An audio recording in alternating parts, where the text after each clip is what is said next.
దేవునికి స్తోత్రం. అందరికీ వందనాలు. ఈ పండు ద్వారా మనం ఒక చక్కటి ఆత్మీయ పాఠాన్ని నేర్చుకోవచ్చు.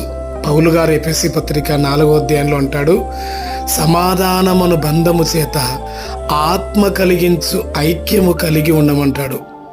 ఐక్యత చాలా ప్రాముఖ్యమైంది. అవి చూడండి, ఆ పండులోనే, ఒకే పండులోనే అన్ని రకాలుగా అవన్నీ కలిసి ఐక్యంగా ఉండి క్రమముగా ఉండడం వల్ల బలం ఏర్పడింది. సో ఈరోజు మన సంఘాల్లో కానీ కుటుంబాల్లో కానీ డబ్బున్నా లేకపోయినా, ఎన్ని వ్యాధులు ఉన్నా ఎన్ని బాధలు ఉన్నా సరే, ఐక్యత కలిగి జీవించినట్లయితే మనం శత్రువును సులభంగా ఎదుర్కోవచ్చు, ఇబ్బందులను సులువుగా పరిష్కరించుకోవచ్చు.